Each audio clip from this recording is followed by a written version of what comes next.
que l'épreuve de votre foi plus précieuse que l'or périssable, qui cependant est éprouvé par le feu, et pour résultat la louange, la gloire et l'honneur lorsque Jésus-Christ apparaîtra. 1 Pierre 1,7. Oui, frères et sœurs en Christ bien-aimés, vous allez devoir passer par un test, par un processus ardent et éprouvant. Qu'est-ce qui se produit alors?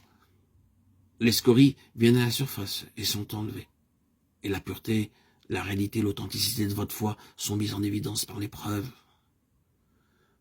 La réalité est établie par le processus ardent, et quand par le moyen de l'épreuve et du test, vous parvenez à la réalité de la nature divine établie en profondeur, vous avez pour résultat la gloire. C'est ce qui est de Dieu en nous, qui, testé par un processus ardent, se manifeste par la gloire. Il est Dieu manifesté dans et par nous. Dans la vie spirituelle pratique, cela signifie un développement. Dieu, par sa grâce, a planté en nous un petit germe de foi. Combien petit et faible il paraît. Cependant, par la discipline divine, nous sommes éprouvés et testés de même que cette foi. Alors que progresse le processus ardent, beaucoup de ce qui est de nous-mêmes vient à la surface. N'est-ce pas vrai? Quand nous sommes dans l'épreuve, beaucoup de ce qui est de nous-mêmes vient à la surface. Oui.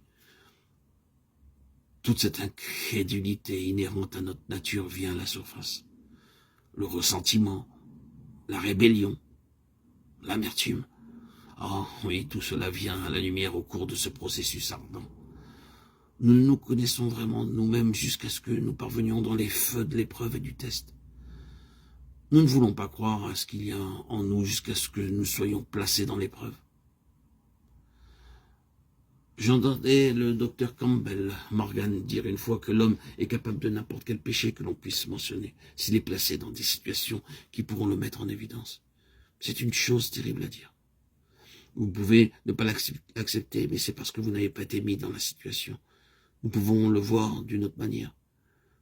Vous n'êtes pas juste appelé à passer par les tentations de la vie, ce que nous pensons être les tentations communes ou les péchés les plus affreux. Vous pouvez tomber sans savoir que vous êtes tenté. L'inclination vers le mal est présente. Le Seigneur Jésus disait cela en substance quand il déclarait « Vous avez appris qu'il a été dit, tu ne commettras point. Mais moi je vous dis que quiconque pense, si seulement tu regardes pour convoiter, c'est aussi mal que de l'avoir fait. » Matthieu 5, 27, 28.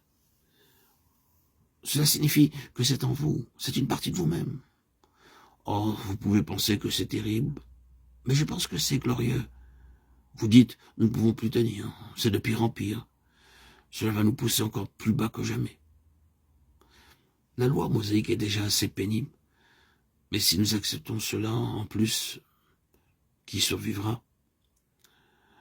Mais je dis que ce n'est pas mauvais, mais bon. Le Seigneur n'ajoutait pas condamnation sur condamnation, il disait seulement, ce n'est pas une affaire qui traite ce que vous faites ou ce que vous ne faites pas. C'est une affaire qui touche à ce que vous êtes, et je suis venu pour ôter ce que vous êtes, et pas simplement ce que vous faites.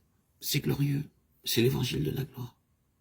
La justice de Dieu, qui est par la foi en Jésus-Christ, ne traite pas simplement avec des choses que nous faisons ou que nous nous abstenons de faire, mais nous met entièrement de côté pour nous introduire dans une nouvelle création. C'est ça la gloire. C'est l'espérance de l'évangile. Remercions Dieu. Il viendra un temps dans l'histoire de cet univers où le dernier vestige de la chute sera extirpé de chacun de ceux qui auront placé leur confiance en Christ. Encore un peu de temps, et nous serons changés. Et même ce corps de notre humiliation sera comme son corps de gloire. Un corps saint, un corps sans péché. Nous le disions, c'est dans l'épreuve que cette nature vient à la surface. Mais il vaut mieux qu'elle vienne à la lumière. La grâce traite cela. La grâce agissant par le besoin grandissant que nous avons de Christ nous rend très humbles. Et l'humilité est un trait de caractère de Dieu. La docilité est un fruit de l'esprit. C'est l'antidote pour le poison de Lucifer, le déchu contre l'orgueil. L'épreuve met ces choses en évidence par la grâce de Dieu et les manifeste pour la gloire. La ressemblance de Christ, la ressemblance de Dieu. Nos terribles et profondes épreuves nous font de plus en plus ressembler au Seigneur par sa grâce. Et ceux qui ne sont pas en Christ ne sauraient être semblables au Seigneur. C'est seulement ceux qui sont dans la grâce de Dieu, Christ, qui deviennent de plus en plus comme le Seigneur, en passant par des épreuves ardentes. Mais tout cela sera manifesté pour la gloire, pour la ressemblance de Dieu. Je pense que je dois en rester là. C'est à l'aperçu de la grandeur de notre salut, l'évangile de la gloire du Dieu béni. Quelle perspective cela ouvre devant nous. Nous sommes perdus dans cette immensité. Mais si nous souffrons avec lui, nous serons glorifiés ensemble avec lui. Romains 8, 17.